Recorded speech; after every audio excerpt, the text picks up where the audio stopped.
Eu sou uma filha amada de Deus, vencendo nas áreas de ira, rejeição e procrastinação. O meu nome é Vanessa. As lembranças que eu tenho é de uma infância agitada e com muitos conflitos. Aos 6 anos de idade, fui abusada sexualmente. Eu estava sozinha quando fui abordada e quando me dei conta, ele estava lá. E começou a me tocar, acariciando todo o meu corpo e invadindo a minha intimidade, ao mesmo tempo em que se tocava. Me senti paralisada e não consegui reagir. De repente, minha mãe entrou e viu ele me tocando e eu ali parada. Ele saiu pela porta ao lado e eu fiquei. Nesse momento, minha mãe me repreendeu dizendo: "Está vendo o que você faz? Isso é tudo culpa sua." Eu não entendi, mas sempre achei que era minha culpa realmente, e nunca mais falamos sobre isso. Nessa época, o meu pai bebia muito, estava sempre embriagado e ficava agressivo e sempre tentava matar a minha mãe. Muitas vezes ele atirava com o seu revólver dentro da nossa casa, que era toda cheia de buracos das balas. Eu estava com 12 anos quando fomos convidados para uma festa. Nesse dia em especial, ele estava sóbrio, mas extremamente nervoso, e os ciúmes do meu pai saiu de controle. Transtornado, ele e minha mãe começaram uma briga no meio da festa. E fora de si, ele disse para ela: "Você não brinca comigo não." Ao mesmo tempo em que sacou a sua arma e disparou um tiro contra a cabeça dela. Eu a vi caída e o sangue se espalhando rapidamente por todo lugar. Com os olhos parados, ela já não se mexia e nenhuma palavra saía da sua boca. Abaixei-me e com minha mão senti o buraco que a bala havia feito na sua cabeça. Eu olhava nos olhos dela e fiquei apertando-a contra o meu peito, desejando desesperadamente que ela pudesse sentir o meu amor no pouco de vida que lhe restava. Todos foram tomados por uma espécie de pânico, ninguém sabia o que fazer, só gritavam compulsivamente. No momento em que tudo acabou para ela, começou em mim sentimentos até então desconhecidos que brotaram como um vulcão. Me tornei alguém sem paz e com marcas profundas. O tempo passou e deparei-me cada vez mais com as consequências do que havia acontecido. Meus relacionamentos eram difíceis, não ouvia ninguém, pensava sempre que alguém me faria algum mal e não confiava nas pessoas. Percebi que os sentimentos de vingança, raiva, ódio e toda a amargura que havia no meu coração aumentavam à medida em que o tempo passava. Aos 15 anos de idade, minha avó me mandou embora de casa. Sozinha, sem pai, sem mãe, sem ninguém, passei a ser dona de mim e fazia tudo o que eu queria. Passei fome e frio. Comecei a frequentar baladas na intenção de ter companhia. Bebia até perder os sentidos, fumava e era viciada em relacionamentos destrutivos. Voltava para casa após passar a noite fora, muitas delas em motéis com homens que eu mal conhecia, e chorava compulsivamente. Com quase 16 anos, em um desses relacionamentos, descobri que estava grávida. Perdida e sem saber o que fazer, fiz um aborto. O que já estava muito ruim ficou ainda pior, e uma culpa intensa passou a ser parte da minha vida. Passados 13 anos desde a morte da minha mãe, já cansada da vida vazia que eu levava, com 2 tentativas de suicídio frustradas, tentei pela 3ª vez tirar a minha própria vida. Para mim, somente a morte aliviaria a minha dor. No entanto, dessa vez algo diferente aconteceu. Deitada na cama do hospital em meio às dores, fui surpreendida por uma voz doce que disse: "Ah, filha, o que eu tenho para você é tão lindo. É muito mais do que tudo que você viveu até hoje."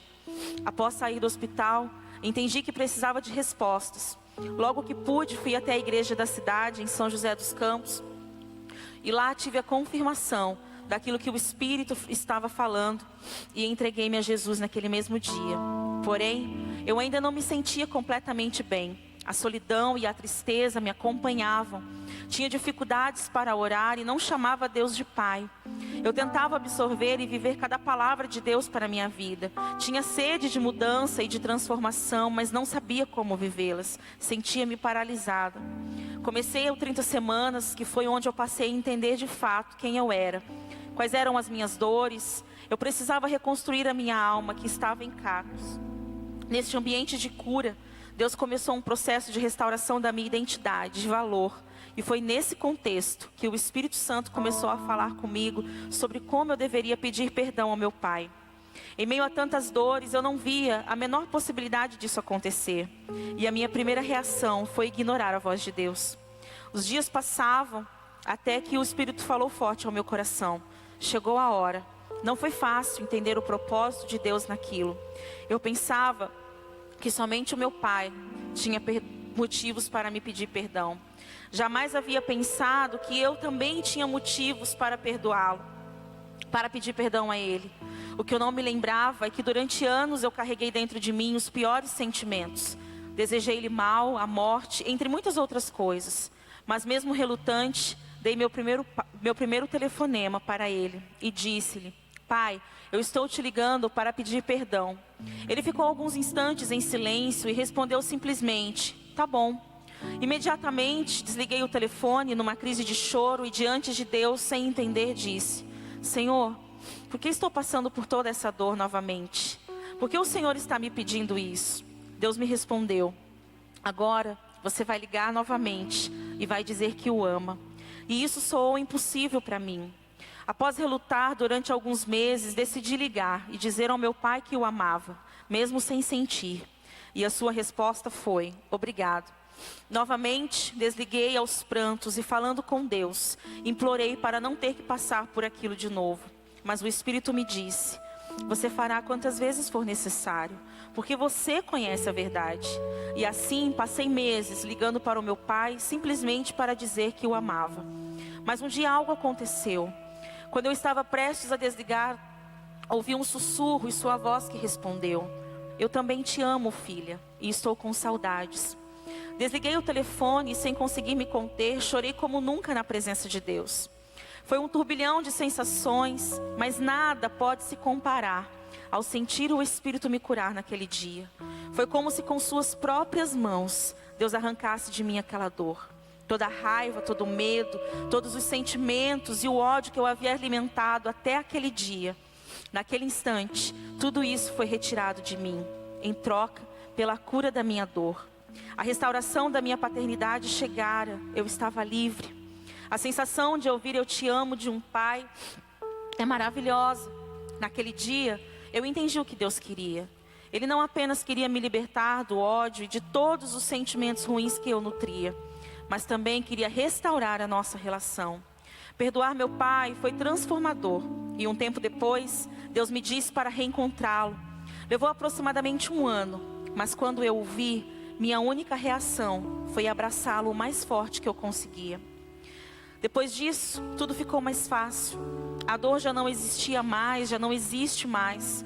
Agora há amor para dar, a vida para celebrar. Hoje vejo todas as promessas de Deus cumprindo. Continuo fazendo 30 semanas. Estou casada e tenho uma filha de 4 anos.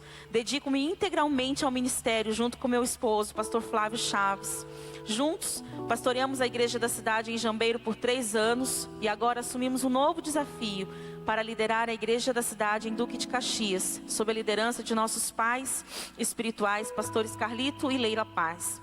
Vivo para realizar o propósito de Deus em minha vida. E isso só foi possível porque o perdão de Jesus me trouxe vida eterna. E perdoar meu pai biológico me despertou para a vida. O perdão me curou, o perdão me salvou. Obrigada pelo silêncio.